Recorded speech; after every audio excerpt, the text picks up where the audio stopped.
we are back from Axpona day 2, and I've got my notes here, handy little notepad from what we covered today. But let's start out with how the day began. The day was off to a resounding success after meeting with RBH and listening to the Unrivaled, I think the 81 AX speakers, their active series. And these floor standing speakers combined subwoofer were phenomenal. RBH is a highly customizable line, so there's a lot of different options available, but one of the things that's more aesthetic than it is performance. The performance is pretty consistent across their series lines. So the thing that struck me the most when I sat down to listen to these after we did a video, which will be coming out soon, after I sat down and listened to these for 3 or 4 songs, what struck me was the transparent soundstage. I felt like I was sitting in front of a stage and could hear the drums as they played across the stage. I could hear different layers of vocals, and the phrase that kept coming to mind was a 3-dimensional space. There was definitely an expression of depth of field when listening to these speakers. It wasn't just a flat wall. I was listening to, almost like an orchestra that was in front of me. So that was really incredible. After we finished up with RBH this morning, we jumped over to Kanto and listened to some of their newer products like the Wren and the Tuck, which were fantastic. They actually reminded me of, I spoke about these from day one, the Martins and the Luxman amp setup that we listened to on the first day. They actually reminded me of that. However, for a fraction of the price. The bass was so strong coming out of these little bookshelf speakers that I was really blown away. And it was shaking the banners that were behind from the port, so you could visually see the performance of the bass and feel it in your chest and feel the waves moving through, the sound waves moving through the room. So that was really, really incredible to see. Kanto is a line that we already carry. The Wren and Tuck we have available at soundapproach.com. So if you're interested in these, I highly recommend them. They're excellent speakers.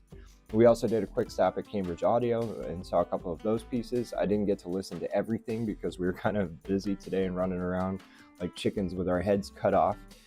So after that, we sat down, had some lunch, and then moved on over to PS Audio to listen to their setup. And they probably had the best performing speakers that I've heard so far. PS Audio is not a line that we carry currently. It is a line that we've had in the past and hope to one day have again in the future. It's a well-known brand. Paul McGowan, I think is his name, does a YouTube channel about PS Audio, and their products that they had, like the amplifiers and the FR20 speakers, were just phenomenal.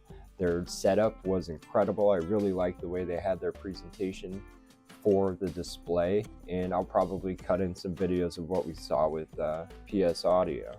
After that, sat down with iFi to do some house cleaning. iFi Audio is a brand that we've carried on the website in the past, and it can be difficult coordinating with vendors, manufacturers, and other dealers to bring you these products. So we did a little bit of house cleaning to make sure that we could bring iFi Audio back to our website in the future.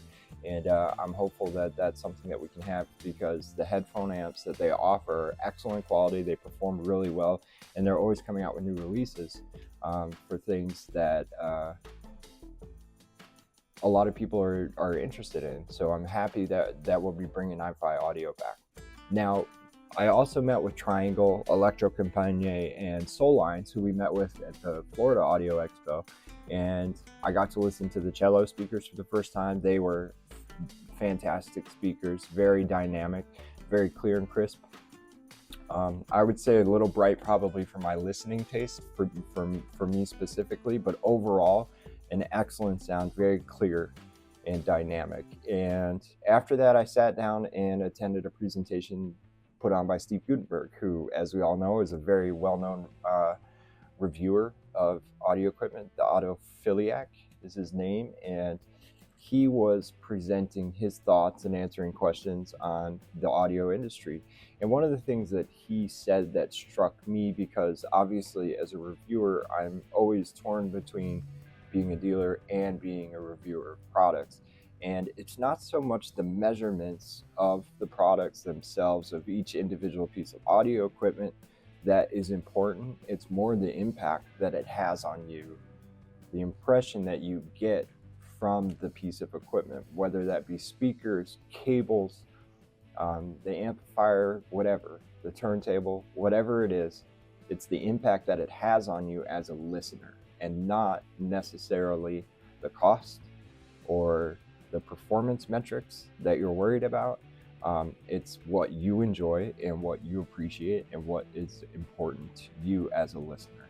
And that really resonated with me, because a lot of the times in my review, it's easy to talk about the measurements in a very objective way, and manufacturers will give you these numbers that can mean something to some people and nothing to most everybody else. But at the end of the day, what matters is how it makes you feel, and what matters is the impact that it has on you, either in an emotional level or whatever level that you would enjoy listening to music. An audiophile, as Steve Gutenberg defined it, is somebody who listens to music with intent. And that intent is different for everybody. It's a very subjective experience. And I've talked about this in previous videos. I feel the same way. An audiophile is chasing after a perfect sound, and that might mean buying more and better equipment, or trying lots and lots and lots of different equipment.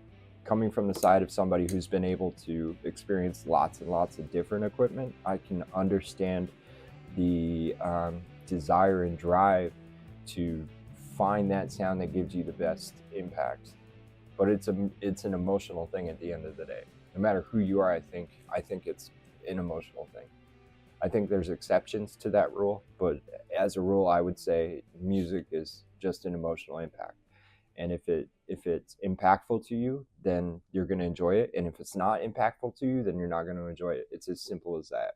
We can define, as part of the industry, we can define what transparency is, what soundstage is, what imaging is, what depth of field is, what three-dimensionality is, and it's different for everybody. And, if I say soundstage, for me, soundstage means something that may be completely different for somebody else.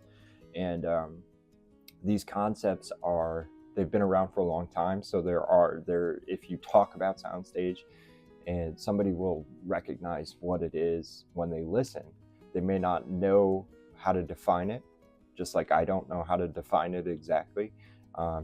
Transparency, the way Steve Gutenberg defines transparency, is the veil between the live performance with the person directly in front of you, or with the musician directly in front of you performing right there, versus what you get out of the speakers. And the more transparent the speaker, the more like a musician sitting in front of you and playing their music and singing.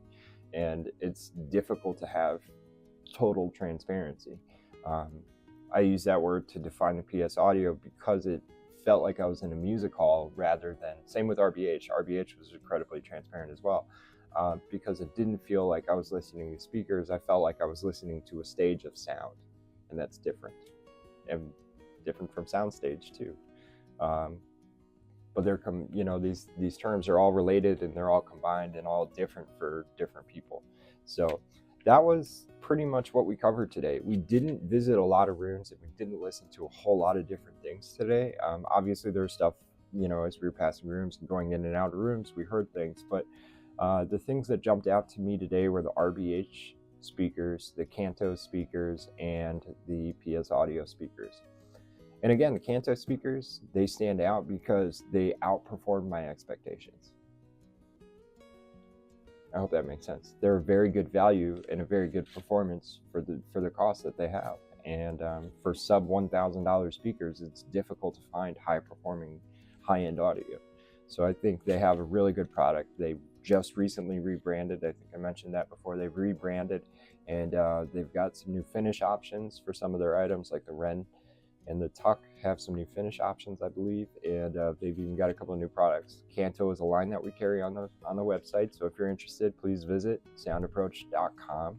And in the meantime, tomorrow we're launching day 3, the last day of Axpona 2025, and we're going to be visiting with ATC, who we've visited with in the past. We've done a few videos with them. We're also going to be meeting with SVS, Wire World, and Tone Winner. Excuse me. SVS, I'm very excited to listen to SVS. We wanted to do it for day 2, but didn't have enough time, didn't get a chance to get to their room, so we're going to do that tomorrow. We're also going to touch base with Wire World and Tone Winner. Tone Winner is a subwoofer line that we've recently started carrying, and it's doing very well. It seems to be a very popular brand coming out of Canada, and I'm excited to listen to some more of their things too. So day 3 is going to be a sprint to the finish line, so to speak, and I'm very excited and looking forward to that as well. So if you're interested, keep watching the video, because I think day 3 is going to be after I stop talking, and I'll transition. As you can see, I'm tired. This pace is difficult to keep up with. It's I don't know how consumers do it, jumping from room to room trying to find stuff to buy. I mean, I get listening to everything, but you really have to take good notes to remember everything. You start to get saturated about halfway through day 2, where you can't remember everything that you've listened to. I went through all my videos to make sure that I covered everything that we wanted to cover today. Didn't get to SVS, but we're going to get to that tomorrow. Definitely going to get to that tomorrow. So yeah, that is day 2 Axpona 2025 in a nutshell, or in a completely over-explained shell. I don't know what kind of shell that would be. Probably a coconut shell. Yes, it would be a coconut shell. This is day 2 Axpona in a coconut shell, not a nut shell. Is a coconut a nut? I guess it is. It says nut in it. I like the PS Audios the best today. They were the best. They were my favorites. Kanto is a close second. RBH is third. That's the day. That's day 2. And I will see you for day 3.